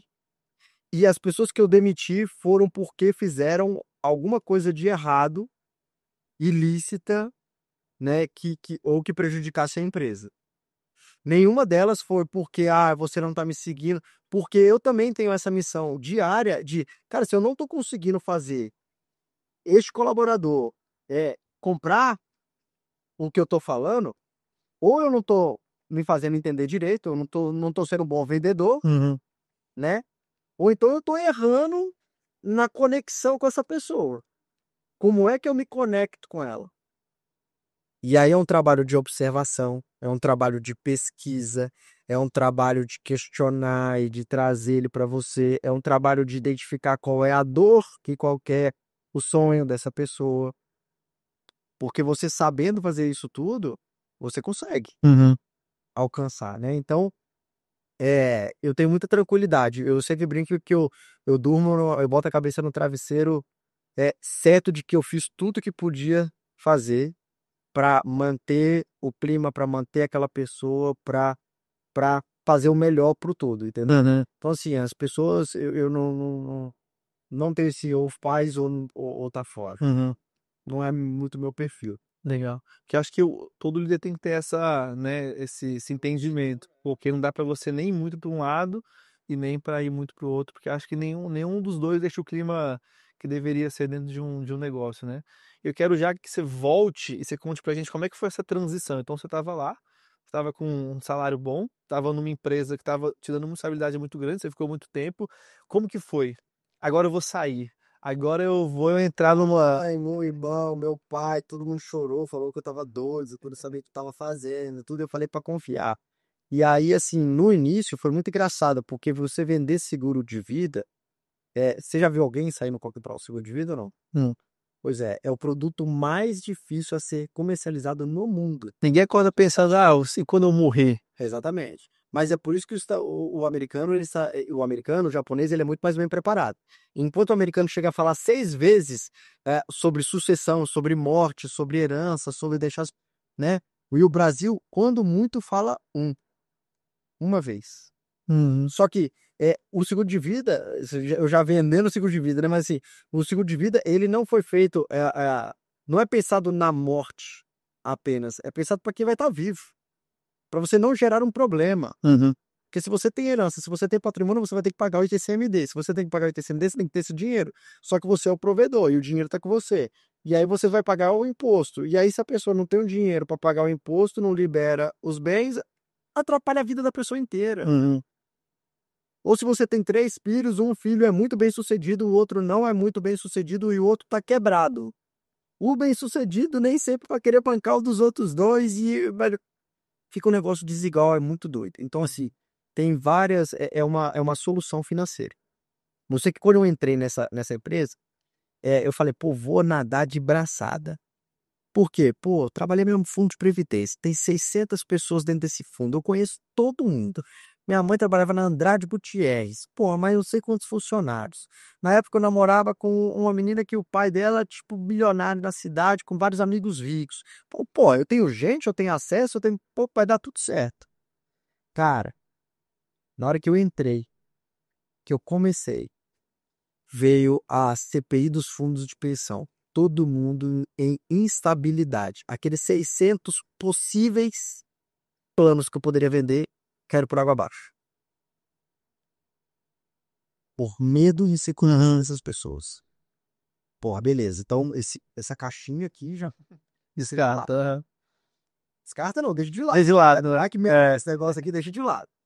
Aí, dentro da Andrade Gutierrez, teve aquela Operação Lava Jato envolvendo tudo. Vai falar de vender alguma coisa pra esse povo? Não dá. O pai da namorada, que era muito rico para abrir um mercado com um monte de gente, todo mundo já tinha. Descarta. Eu falei, lascou. Lascou. Então vamos no pingado. E aí, cara, foi sufoco de venda, sufoco 1 a 1, e eu vi que o mercado estava saturado em Brasília. Foi quando eu falei, cara, deixa eu estudar isso daqui direito. E aí, no estudo, eu falei, cara, onde é que é no Brasil que as pessoas ou o Estado sofreu menos com a economia? Tinham 2 estados que apresentaram o número dentro dos meus estudos, da minha pesquisa, que era Rondônia e Mato Grosso.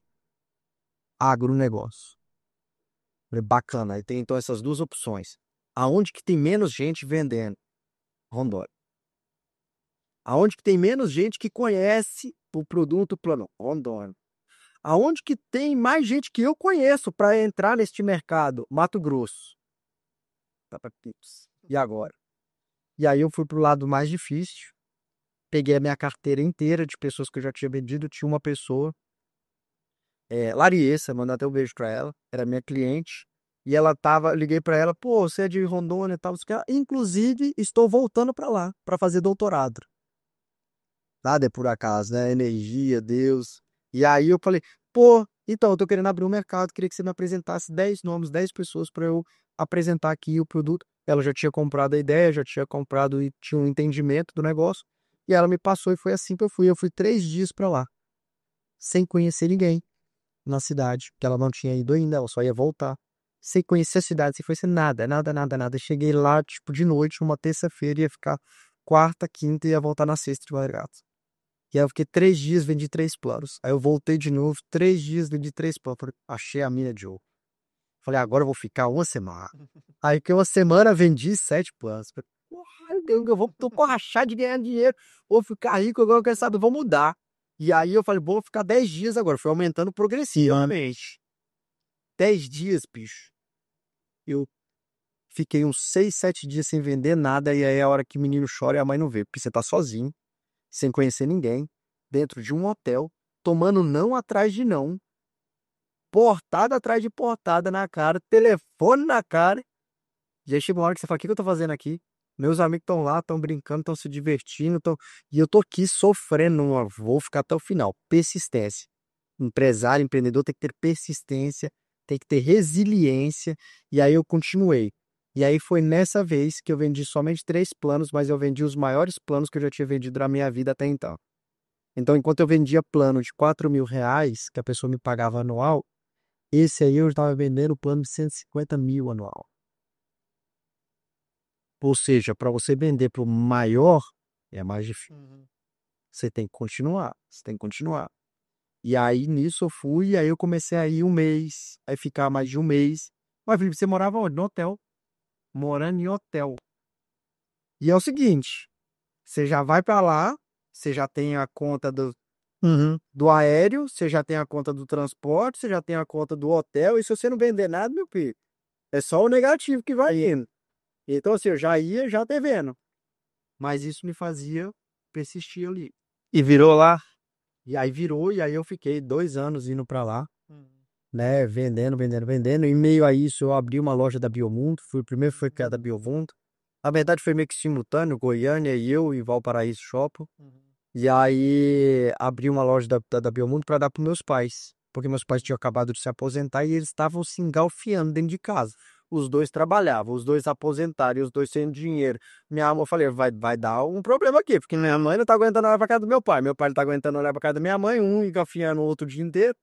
E aí eu falei, não, deixa eu conseguir um negócio. Foi onde eu montei a primeira loja da Biomundo. E aí, paralelo, eu fiquei com Prudential e Biomundo. E aí me veio outro problema. Porque na hora que eu fui montar essa loja da Biomundo, eu tinha lá meus 300 mil guardados. Toda a minha reserva da vida. Pô, massa. Cheguei e perguntei pro dono da franquia, quanto que é pra abrir uma? Pô, uns 300, 350. Eu falei, pô, tô dando conta. Massa. Na hora que eu cheguei, eu assinei a COF, certificado de oferta de franquia. Pô, bacana, não sei o que. Depois... Então, eu falei que 350 é pra abrir, pra você montar. Tem que ter mais 350 pra você encher ela de produto. Nossa, cadê o dinheiro para encher de pactu? Não tinha. Só que eu tava contando com um FCO que eu fui atrás. Cheguei lá no FCO, fiz o planejamento. Massa. Só que eu tinha colocado 10% da empresa para minha mãe e meu pai. Barriga verde, não sabia de nada dessas coisas. O projeto passou, mas eles falaram que meu pai e minha mãe estavam com restrição bancária. Os 800 mil que estava liberado para mim foram recusados. Nossa. E aí eu tinha que trabalhar na Prudential, né? Aquela loucura de vender plano de vida, Rondônia e Brasil afora, para pagar a dívida que eu tinha da loja que eu comprei para dar para meu pai e pra minha mãe. Aí no meio desse caminho, eles que estavam gerindo. Só que meu pai e minha mãe não eram gestores. E aí fica um grande ensinamento. Você não pode dar uma coisa para alguém que não te pediu ou dar alguma tarefa para uma pessoa que não tem aptidão para aquilo. E aí eu comecei a ver produtos chegar lá na casa dos meus pais e ficar praticamente uma loja de produto dentro lá de casa. Mas por que esse tanto de produto? Não é porque não está vendendo, venceu. Produto perecível vence. Se venceu, você tem que tirar da prateleira. E aí lá em casa estava ficando cheio e lá também ficando cheio. Quando eu fui ver, tinha mais de R$ 500 mil em produto dentro da loja. Aí eu tive que cair para dentro da loja para entender o game da loja, mesmo vendendo seguro de vida para pagar a loja, porque eu tinha que enxugar esses produtos, porque senão eu ia tomar uma ré sem tamanho. Aí vou eu negociar com outros franqueados, que aí foi quando eu abri outras lojas, ou loja própria, com tudo que você puder imaginar, fazendo saldão, vendendo tudo. Então assim, durante a semana eu estava viajando e trabalhando. Quando estava em Brasília, eu ia para a loja, ralando na loja, tá? Tive que tirar os meus pais de lá de dentro. Mas eu mantive o dinheiro pagando o salário de desemprego. Aí você imagina a loucura. Sem parar. E aí, quando eu fiquei cansado de tudo isso, que foi quando eu ganhei todas as premiações dentro da Prudential nacionais e internacionais, estava com o dinheirinho, estava conseguindo, estava um ambiente controlado, veio a pandemia. Então eu fiquei um mês de férias, entrou a pandemia, eu falei, vou ficar mais um mês parado para ver o que vai acontecer com isso daí. E aí nisso foi, e aí foi gerando. Só que aí, com pandemia, shopping fecha as portas. O shopping fechado, a loja está fechada. Produto perecível, mais os funcionários, tudo. Vai, Felipe, para se reinventar. Vamos ver, procurar uma loja na rua. Aí fui eu para a rua para achar um ponto na rua que fosse adequado, tudo, não sei o quê. E aí eu me forcei a pesquisar. Eu tinha acabado de mudar para o Noroeste, estudei o bairro Noroeste todinho. Depois que eu estudei esse bairro Noroeste todinho, contando quantos prédios estavam em construção, quantos estavam construídos, quantos queriam construir, qual era o plano diretor do negócio, quantas pessoas iam morar, parará, decidi, negociei, peguei o compro para montar uma loja da Biomundo lá. E montou? Na hora que eu fui fazer a obra que eu coloquei em breve Biomundo, já tinha negociado o ponto, já tinha desbancado 12 outros empresários que estavam querendo o ponto também. Lotérica, Estação da Beleza, padaria, você puder imaginar. Consegui na venda, peguei a loja, na hora que eu botei em breve Belmundo, o dono da franquia me disse, Felipe, bal, deixa eu te falar, eu aceitei você abrir, deixei, permitir, mas eu não lembrava que eu tinha assinado um contrato de exclusividade com um outro franqueado que tinha acabado de comprar 2 lojas dele, a mais de R$ 1 milhão cada um. Eu falei, uai, então tá bom, não tem que chorar. É fio do bigode. O homem é fio do bigode. Se você tem que passar a loja, passa a loja, não tem problema. Pode falar para ele que ele pode abrir. Só que eu sabia, tinha consciência e certeza que ele não ia permitir abrir a loja em nenhum outro ponto que não fosse o meu. E eu também não ia dar o ponto de mão beijada. E aí eu fui para negociação. Bom, ou você vira meu sócio, ou você vai abrir em outro lugar. Como na minha consciência estava em outro lugar, você não vai conseguir, você vai ter que ser meu sócio. Mas o meu desejo é que não seja. Acabou que não desenrolar nos pedidos óbvios, acabou que o cara abriu mão. Eu abri a loja e foi um modelo pocket de 30 metros quadrados. Na época só tinha loja grande da Belmundo. Eu montei uma loja pequenininha, baseada em estudo, pesquisa de mercado. Então eu só coloquei os produtos AAA, aqueles que eu sabia que ia vender. E aí virou a loja mais rentável de todas as lojas. Então chegou a ter 100 e tantas lojas no Brasil, a minha loja era a mais rentável. Só que aí, naquele meio tempo que eu não ia poder abrir a loja. Eu tive que estudar o que eu ia botar no lugar da loja, se não fosse Belmont. Nesse meio tempo, eu me tornei sócio do Dicas do Noroeste, da Marilari. Um abraço para ela. E lá a gente fez uma pesquisa. E aí essa pesquisa era o que você gostaria que tivesse no bairro Noroeste, que ainda não tem. Tinha na época 10, 12 mil seguidores nesse perfil, todos os moradores do bairro. E eles falaram, primeira opção qual? Sushi. Não. Não? Um Oba. Segunda opção, dona de casa. E a terceira, um sushi. Falei, supermercado eu não dou conta. Mas o sushi eu acho que eu encaro. E aí foi onde eu, já para a loja aberta da Biomundo lá, eu fui atrás de um outro ponto para abrir um sushi. E nisso, um amigo meu ficou sabendo, que contou com um amigo dele, que era o dono do Kauai, e a gente foi começar a negociar o Kauai e abrir o Kauagu, que era o Kauai pequenininho, onde eu ia fazer esse processo de expansão e venda, e ele ia escalar o negócio dele, né? E eu ia pegar, então, esse know-how. Acabou que nos 45 do segundo tempo ele não quis, e aí eu tive que ir estudar esse mercado japonês, e foi onde eu fui para o Rio de Janeiro, São Paulo, visitei todos os restaurantes estrelados Michelin, e aí eu ia com um caderninho, sentava em todos os balcões mais fantásticos, né, mais estrelados e tudo, e botava simpatia, sabor, e fazia uma listinha de cada um para eu entender o que era bom. Foi onde então nós trouxemos o omakase, que é o conceito do menu confiança, deixar aos cuidados de, onde você senta no balcão e o chefe te surpreende, que não tinha até então em Brasília, e até as demais casas de Brasília que já existiram e existem hoje, elas até têm um balcão, mas nenhuma delas funciona o balcão. Uhum. E aí o Noru é o único que funciona o balcão. Isso que eu te fazer essa pergunta, como que veio a ideia? Então você já falou como que nasceu, né? Veio muito por demanda. Aí a pergunta é, você vai entrar num ramo novo, que é o ramo alimentício. Quais que foram aqueles primeiros obstáculos que você nem sabia que ia ter?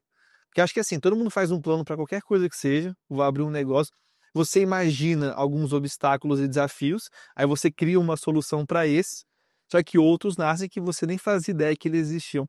Quais que foram ali para esse segmento específico que você acabou enfrentando? Cara, foi uma loucura, porque primeiro eu já achei que a gente ia ter um negócio já pronto. Aí não rolou. Aí depois eu fui atrás de mapear este negócio. Maravilha. Quando eu fui atrás, você precisa de um ponto central. O que é esse ponto central? O chefe. Como é que eu vou achar um chefe de sushi para chefiar minha casa? Mas vencemos todas as etapas. Faz parte do processo. A gente já sabia que existiria isso. Achar o chefe, achar o subchefe, mobiliário, o conceito, tudo, tal, não sei o quê. Depois até vou falar do conceito no. Uhum. Mas no momento que a gente já estava com tudo pronto, já estava com o chefe aqui e tal, eu tive um embargo de obra e eu fiquei um ano, quase um ano e meio, com obra embargada, por conta de um santo síndico lá. E aí que ele mentiu que a gente estava fazendo perfuração de laje estrutural, coisa que não existiu. Foi comprovado isso daí depois judicialmente. E a gente teve que se reinventar, a gente teve que fazer do limão a limonada. Foi então onde surgiu o Noru e Casa. Então muita gente acha que o Noru e Casa começou e depois a gente cresceu tanto que montou o restaurante, mas não.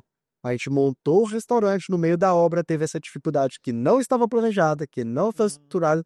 E diga-se de passagem, era para a gente ter uma previsão de gasto de 650 a 700 mil reais e esse gasto ao final virou 1 milhão e 400, 1 milhão e 500.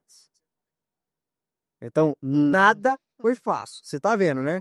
A loja da Biobuso, a Prudential, agora o Nuru. Então, assim, e aí foi indo, né? Só que no meio disso, da engenharia do Noru, da criação do Noru, acabou que eu falei, cara, tá na pandemia e agora é a hora de eu crescer. Agora eu tenho que arriscar. Todos, all in, todas as fichas. Foi onde eu montei a Stone, eu montei outra Biomundo de Lusiana na rua, eu montei o Pataro Burger, e aí eu fui me deparando com outras experiências, porque até então eram franquias com modelagem fixa que eu seguia, só que eu precisei conhecer outras franquias para eu entender se esse universo de franquia era tudo igual ou era diferente. Depois que eu entendi esses universos das franquias, eu fui para a marca própria, que foi o Pataro Burger no Sushi. Uhum. E aí, enfrentando todos os problemas, cada um com seus detalhes, aí foi onde a gente alavancou e começou o Noru. E que Noru é muito engraçado porque a palavra Noru vem de Noroeste. que eu sempre chamei de Morro do Noru, lá no Noroeste, porque eu morava lá e foi onde eu montei a Biomundo e eu estava montando o Noru. Só que depois que a gente deu a palavra, viu o significado da palavra Noru, isso aí encantou muito mais. Porque Noru em japonês significa evolução constante. Legal. E é o que eu trago na minha vida e é o que hoje a gente defende enquanto lema para todos os colaboradores. Fantástico. Então, o conceito do Noru, você falou que ia contar, ele basicamente nasce o nome de uma ideia, né, do Noroeste, você vê a ideia, e como que foi a questão da marca, a questão da proposta de vocês, porque é um pouco diferente, você já falou do omakase, né? Queria que você falasse um pouco mais, de forma mais abrangente, assim, a questão do conceito, para a gente entrar em algumas partes, alguns quesitos da parte operacional. Legal. Eu sou um fã número 1 dessa marca, desse projeto, né? E que dei, inclusive, o nome e a ideia de montar tudo isso, né? E aí, o Noru, quando eu estudei esse mercado de gastronomia japonesa, eu sempre ouvia falar de todos os brasilienses que para você comer num bom restaurante japonês, você teria que ir para Rio de Janeiro ou São Paulo. E aquilo me empolgava demais, porque eu sou brasiliense raiz, eu amo minha cidade, defendo a minha cidade, e não faz sentido algum nós, enquanto capital da República, nós com o maior PIB do país, né, nós residindo aqui, falar que tem coisa melhor do lado de fora. Não, nós vamos achar agora um trem que é melhor do lado de dentro. E aí eu falei que eu ia montar um restaurante japonês, que esse restaurante ia ser o melhor restaurante da cidade, que não ia ter concorrência, que a gente ia levar tanto a régua que para o segundo lugar chegar na gente ia ter que pedalar e que a gente ia trazer todas as características da nossa cidade para todo mundo que visitasse, lembrasse, tem um japonês muito top lá em Brasília e que tem os elementos de Brasília. Então a gente começa aí, Noru fazendo alusão ao bairro Noroeste, que fica dentro de Brasília. Você tem a tipologia, a tipografia, ela remete às curvas de Brasília, né? Ao planejamento de Brasília. E o desenho do uniforme nosso são os prédios do Noroeste, o desenho dos prédios do Noroeste visto de cima. O nosso telhado é Altos Bucão. Então você encontra Altos Bucão, você encontra a arquitetura e a história de Brasília dentro do Noru. Isso é muito legal. E aí vem o nosso slogan, que é cultura japonesa, sotaque brasiliense. Então a gente quer trazer essa cultura japonesa, quer apresentar essa cultura japonesa para os brasilienses e para quem é de fora, porque a gente já quebrou a barreira do bairro Noroeste, a gente já quebrou a barreira de Brasília e a gente já quebrou a barreira do Centro-Oeste. Então, hoje a gente até atende muitos gringos que vão para lá, Legal. por conta da alta nota que a gente tem no TripAdvisor, no Google, né? Então, a gente traz essa essência da cultura japonesa, mas traz também a essência da nossa cidade, que é Brasília, né? Legal. Você falou da história de vocês, que vocês começaram, né, no delivery, porque por algumas dificuldades que vocês tiveram ali, questão da obra, né?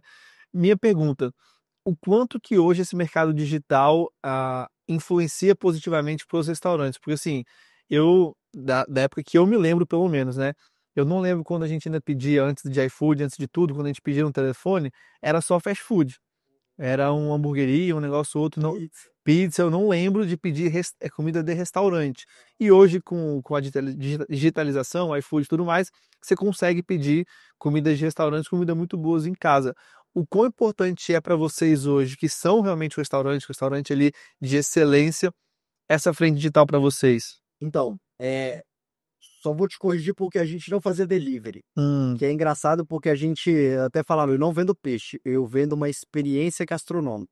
Então a gente fazia, na verdade, uma experiência gastronômica na casa do cliente. O Sim. chefe ia para a casa Legal. do cliente e a gente criava o omakase na casa do cliente. E era muito legal porque a gente chegava e eu ambientava aquele local.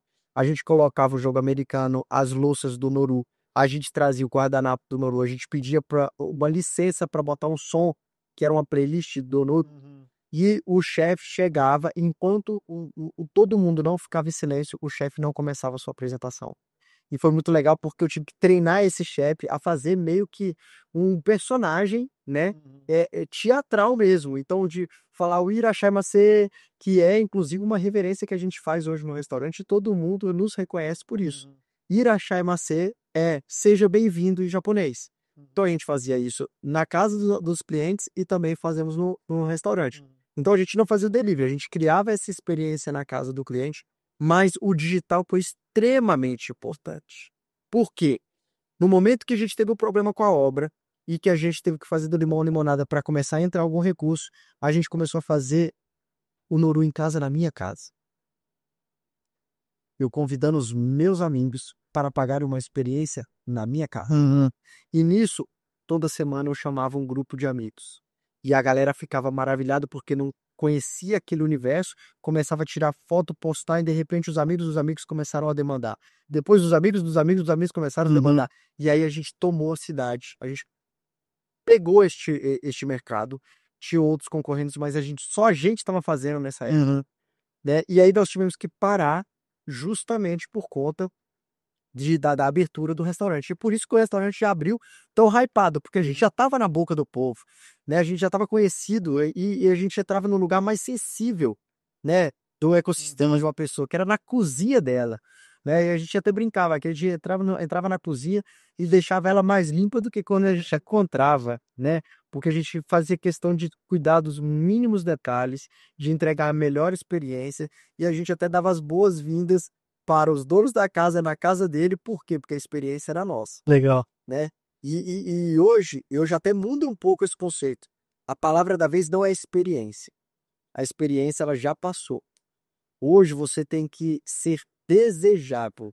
No Japão, nas marcas de luxo, no mercado de luxo, é desejo. Então, a indagação que eu faço para todos os ouvintes, os telespectadores, a sua audiência a audiência da AEV é o quão desejável você ou o seu produto ele é. Você tem que saber essa resposta e você tem que criar processos para que isso aconteça. Então, o digital é uma dos caminhos, né? É uma das vias. Não à toa, podcast é um dos negócios que mais cresce no mundo todo, né? Por quê? Porque você está interagindo com o público, você está passando conhecimento, mas o quão desejável o nosso podcast, o seu, o meu programa, o quão desejável ele é para que as pessoas estejam nos assistindo. E aí se envolve processo, estudo, pesquisa, observação.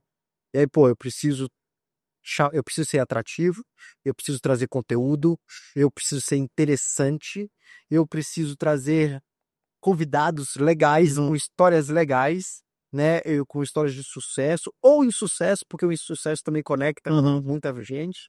Então, assim, o quão desejável você é. Fantástico. E quero te fazer uma outra pergunta. Eu acho que isso é uma questão que todo mundo que vai abrir um negócio tem que se deparar e se errar é um problemaço, que é você acertar no ponto.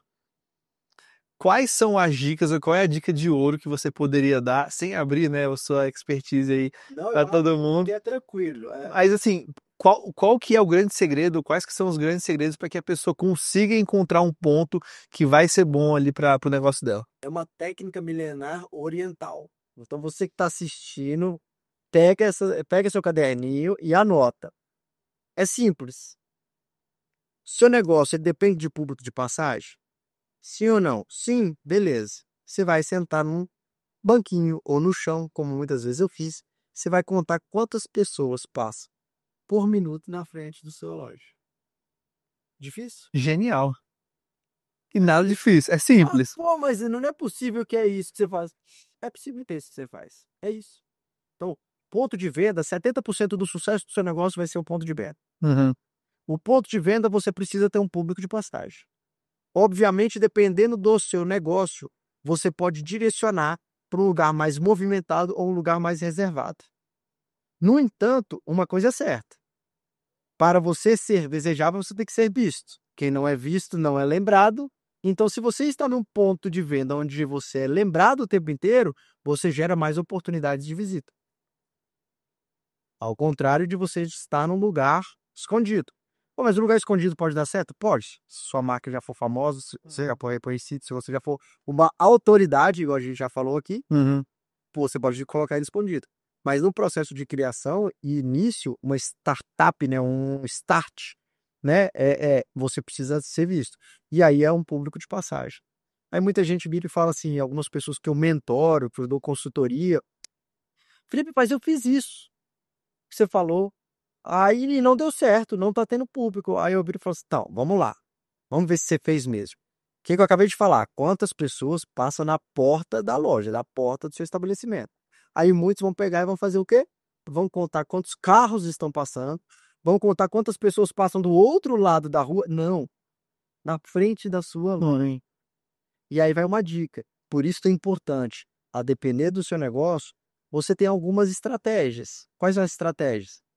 Perto de padaria, perto de drogaria, perto de supermercado, perto de banco. Banco hoje nem tanto, mas você tem público, não tem? Você tem passagem, não tem? Uhum. É mais fácil você conseguir ter sucesso num negócio onde tem muito público de passagem, por uma venda de oportunidade, por uma venda de varejo, do que você estar num lugar isolado só. Uhum. Então, por exemplo, se você vai para um shopping ou se você vai para uma rua, você pode estar na melhor rua da cidade. Mas dentro daquela rua, que é um ponto nota 10, podem existir pontos nota 10 e nota 1. Vou dar exemplo. Você está lá numa quadra, por exemplo, a quadra 2/3 da Asa Sul, lotada, cheia de gente, tudo. Beleza. Se você está ali na ponta da quadra, a quadra já é uma nota 10. Uhum. Na ponta da quadra é nota quanto? Nota 10. Uhum. Mas se tiver no meio, é 10 também, igual é a da ponta? Não é. E se você tiver nos fundos, é nota 10 igual a da ponta? Não é. Uai, mas aí se você tem uma outra ponta que tem mais gente, que é melhor, mais visível, bom, então se esse daqui ainda é um nota 10, o de cá é quanto? Ah, já virou 9. Uhum. E aí você consegue estabelecer um parâmetro. Obviamente você vai equilibrar o que é o ponto nota 10 versus quanto que é o custo disso daqui, para ver se encaixa no seu custo de operação. E aí a gente pode falar depois de Uhum. dá para entrar nesse universo, né? Que aí é qual é o custo da sua ocupação, qual é o custo por pessoas, qual é o custo por metro quadrado, qual é o custo. Então, assim, isso tudo você diminui o risco de você ter sucesso no negócio. Então, os meus negócios, eu entendi que eu funciono melhor no high ticket, eu funciono em lugares mais bem localizados, né? E eu funciono diminuindo o risco. Então, por isso que, por exemplo, pontos de quina você está tendo um espaço maior de aproveitamento do que pontos centrais, seja de quadra ou seja de quadrado, de um prédio. Então você está ganhando mais espaço por menos custo. Uhum. E quanto menor o seu custo, mais flexibilidade você tem para errar, para você ter um faturamento menor. Então, tem que ver até onde sua perna alcança, né? Uhum. Porque oportunidade, depois que você fica bom, tem um monte. Aí vem shopping oferecendo um monte de coisa, aí vem lugar, pá, não sei o quê. Só que você tem que ter noção de qual é o seu universo, aonde que se encaixa, como é que seu negócio fatura, quanto que ele rentabiliza, qual que é o custo médio, né? Qual é o custo da mercadoria vendida. Então você tem que analisar esse um todo. Porque o que acontece muito com vários empresários que eu vejo é que no afã de crescer, eles dão uma perna maior do que poderia e acaba matando os dois negócios, sendo que o negócio anterior ele já era um negócio bom, um negócio rentável. E uma pergunta para te fazer em relação aos clientes, porque assim, uma das coisas que pelo menos acontece muito comigo é, cara, se eu fui em um lugar e eu gostei, eu vou voltar ali no mínimo, dentro do mês ali, mais umas 2, 3 vezes. Eu sou muito fiel aos lugares que eu gosto. Aí a pergunta que eu te faço é, dentro lá do Noru, vocês têm alguma estratégia de fidelização de clientes, algum acompanhamento, alguma forma de conseguir talvez pegar essas pessoas que gostam dali e saber quando que elas voltam de fato essa métrica? Uma coisa maluca, né? O que eu posso dizer para você? Mate o seu negócio todos os dias. Uai, você tá me perguntando como é que fideliza, você tá mandando matar meu negócio, mata o seu negócio todos os dias. Aquilo que te trouxe até aqui não é o que vai te levar para um próximo nível. Então eu tenho que criar novas experiências constantemente. Então é por isso que eu fui o primeiro a trazer o omakase, a trabalhar mesmo o balcão, de fato, Uhum. né? Depois eu fui o primeiro a fazer a cerimônia Kaitai, que é a cerimônia de abertura do Bluefin, o rei dos peixes, né? Então o peixe mais caro do mundo. Fizemos 2 edições. Eu fiz o festival de ostras. Eu fiz o primeiro Yakizakana. O que é o Yakizakana? Yak é churrasco, então churrasco japonês. Então a gente criou ali a experiência do churrasco japonês. Então eu tenho que ser inquieto de buscar novas referências, novos projetos, novas experiências, para eu continuar sendo desejável. Uhum. Obviamente, você tem aquele padrão do bom atendimento, da boa recepção, que você atendeu o cliente seguindo os 8 passos da venda, Uhum. né? E gerando ali a satisfação daquele seu cliente. Chega um momento também que você passa a mudar o seu negócio, que é o quê? Pô, você tem um negócio de gastronomia, mas de repente ele passa a se tornar tecnológico. Eu falei, mas por que gastronomia tecnológica? Porque a gastronomia, o básico é você oferecer uma boa comida. O over delivery é a entrega de você entregar uma boa experiência e fidelizar esse cliente. Agora a gente entra na geração de dados, que é o CRM, Custom Relationship Management, né? Uhum. Essas letrinhas bonitas. Então, o que é isso? Nada mais é do que são dados. Quanto mais dados você tem do seu cliente, mais você consegue ser personalizado. Uhum. Quanto mais personalizável você é, mais desejável você se torna. Porque você imagina, eu vou lá e sei, pô, é o Pataro, 39 anos de idade, tem um enteado, uma esposa, ele frequenta 2 vezes por semana aqui, todas as vezes que ele frequenta, ele senta no balcão, a média de consumo dele é de R$ 1.500, ele gosta de beber vinho branco para harmonizar ou saquê. Olha o nível. Uhum.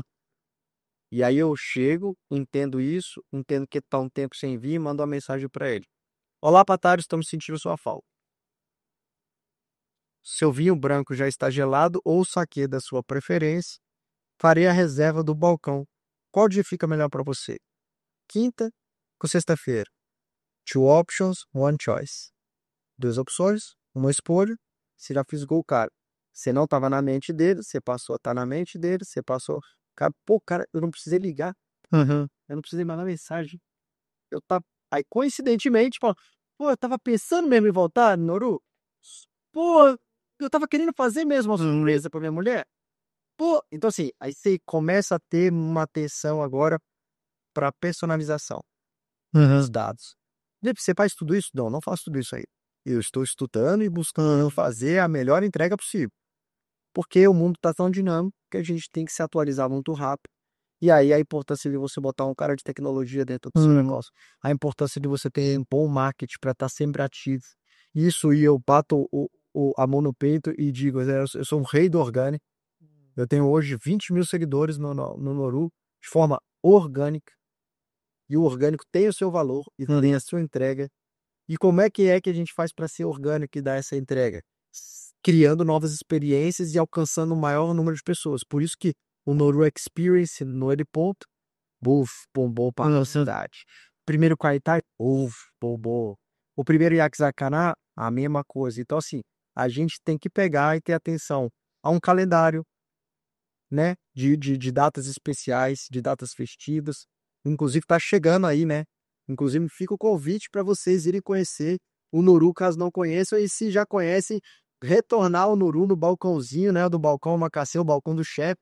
Dia 21 de abril é o nosso aniversário, a gente completando 3 anos de existência, Maravilha. né? Então, assim, vai ser um prazer receber todos lá na nossa casa. Bacana. Eu quero te fazer uma última pergunta em cima. Na verdade, são duas, né? Mas a primeira dessas duas últimas é: para uma pessoa que está ouvindo a gente aqui agora, que está assistindo, e que o sonho dela é começar um empreendimento, fazer uma transição de carreira, ela já empreende, mas quer empreender em uma outra área, qual que seria o conselho ou os conselhos que você daria para essa pessoa, baseado em toda a sua experiência? Legal. Isso tem acontecido muito. É importante ter atenção a esses sinais que o mercado tem dado. Na medida que você não tem o reajuste do salário público, né, nos concursados, na medida que você não tem a oferta de tantos concursos públicos como se tinha antes, você passa a recorrer a outros meios para você equalizar a inflação, equalizar a sua grana e ir atrás dos seus sonhos. E nisso o empreendedorismo acende um fogo Uhum. pujante. E aí as pessoas vão atrás daquilo que muitas vezes é o mais fácil, né? Então a gente tem que ter cuidado, muito cuidado e muita atenção com aquilo que, é o que eu sempre quis, é o sonho da minha vida, né? Ou então é o que é muito legal. Nossa, que fera, essa hamburgueria tá bombando, eu quero uma hamburgueria dessa. Ou então, pô, essa franquia tá linda, maravilhosa, eu quero uma franquia dessa para mim. Por quê? Se é o seu sonho de vida, tudo, você tá com muita emoção, sem estudo, sem nada, você não escolhe o bom ponto de venda, você não escolhe o bom produto, você não faz um bom marketing, você não vai ter sucesso, só vai gastar dinheiro. Se você vai pela emoção de, pô, isso aqui é muito legal, a galera da hamburgueria, você tá afim de ficar sentindo o cheiro de hambúrguer, chegar em casa com cheiro de hambúrguer todo santo dia? Abrir uma loja de produtos naturais, você tá afim de ficar sentindo o cheiro de cereal, porque peca, é igual cheiro de feira, né? Então, assim, muito cuidado. E muito cuidado também com eu escolhi essa franquia, pode ser qualquer coisa, Kumon, enfim. Por quê? Cara, ou então uma franquia que acabou de abrir. Cara, estuda os números dessa franquia. Vê quantas unidades tem. Vê quantos franqueados existem. Vê quantos franqueados deixaram de ser franqueados. Vê qual é o faturamento desse negócio. Vê qual é o ROI. Importante essa siglinha. Retorno sobre o investimento. Quanto tempo seu dinheiro vai voltar para você começar então a ganhar dinheiro, né? Acontece muito também eu vou abrir um negócio pro meu filho, um negócio pra minha mãe. Eu já me dei mal. E muitos se dão mal. Por quê? Você não sabe o que você pôs o pé. Ah, não, montei um negócio aqui pra você. Ele vai tocar? Ele vai estar à frente? Ele vai ter tesão de segurar aquilo ali todo santo dia?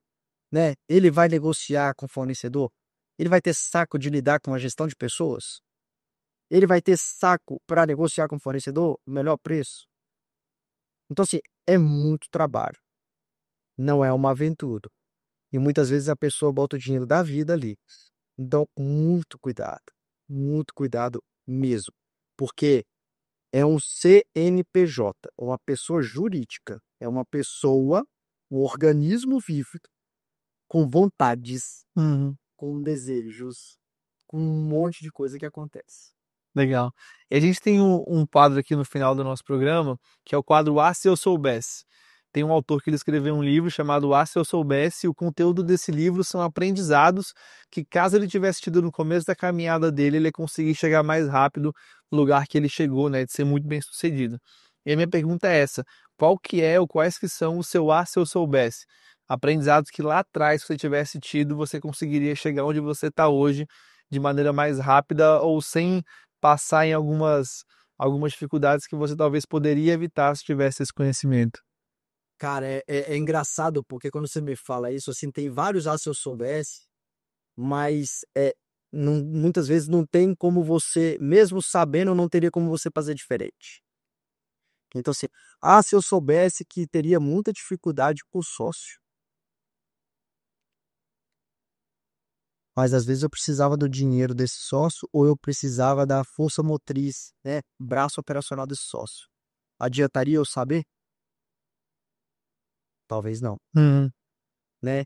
Então, assim, eu acredito que se eu soubesse é uma coisa que eu fiz, mas talvez eu faria mais, com mais atenção, com mais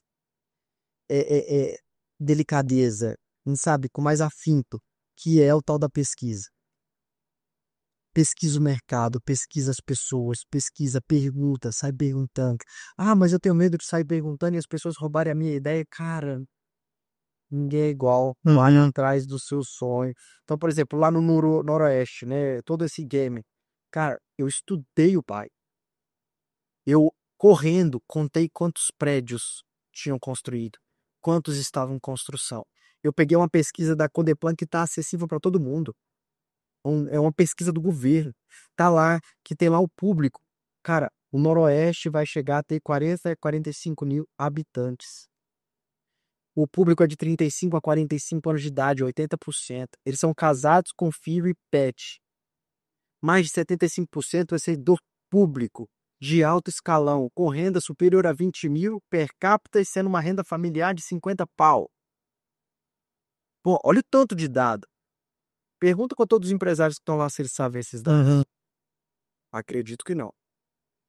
Né? Então, você pegar esse nível de detalhe, pô, eu sei que cada comercial tem 11 prédios no plano diretor, mas que tem a comercial que não terão os 11 prédios porque tem lá os índios.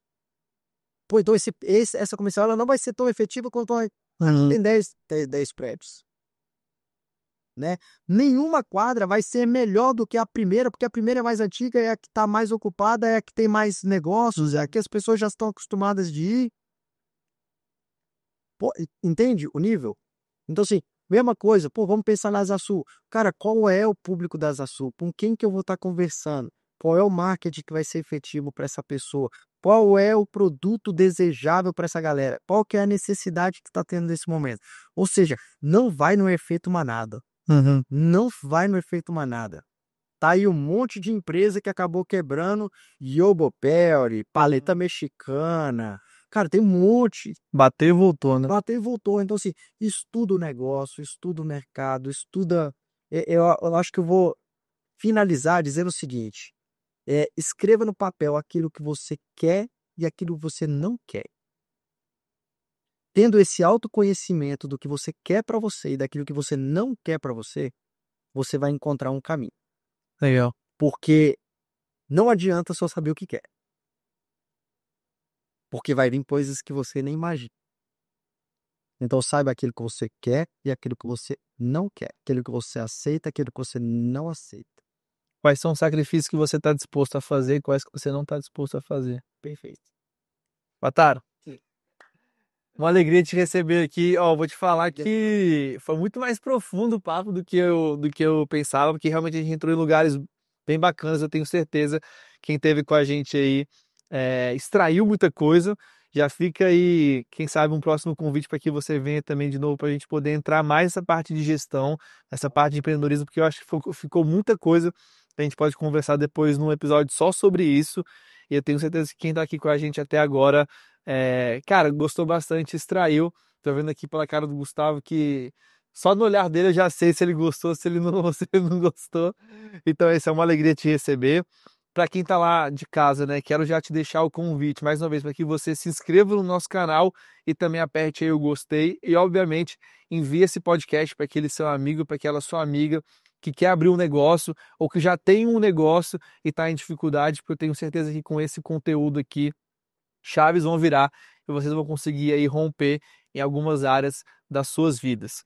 Fechou? Então, estamos aqui encerrando mais um podcast. É uma alegria ter vocês aqui com a gente. Se você está chegando aqui agora, tem vários episódios que você pode acompanhar aí sobre diversas áreas, diversas temáticas, que eu tenho certeza que você não vai se arrepender de acompanhar. Como que eles te acham no seu Instagram?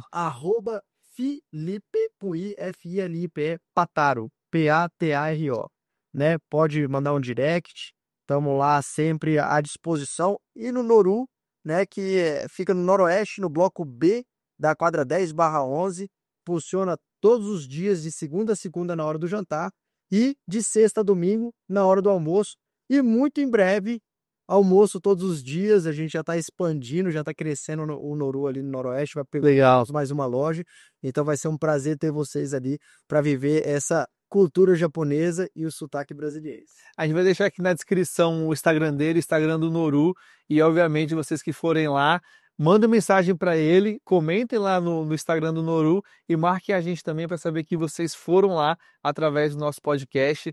A gente já teve até confraternização lá, né, da EV, e a gente pode dar a nossa chancela aqui de que o negócio é bom mesmo. Vá com expectativas altas, porque elas serão ainda. Você vai conseguir sair lá mais maravilhado ainda do que a sua expectativa. Como bom vendedor, então, para todo mundo que vier por meio da AEV, eu vou dar 50% de desconto no balcão Omakase, beleza? Aí eu dei valor. Então, aqui, ó, Ah, tá vendo aí, ó? eu acho que eu já sei aonde eu vou jantar nessa semana. Então, meu povo, é isso. Ó, uma alegria ter vocês aqui, uma alegria estar falando com o Pataro. Ficamos aí ao final desse episódio. Nos vemos no nosso próximo episódio. Um grande abraço aí e até mais. Tchau, tchau.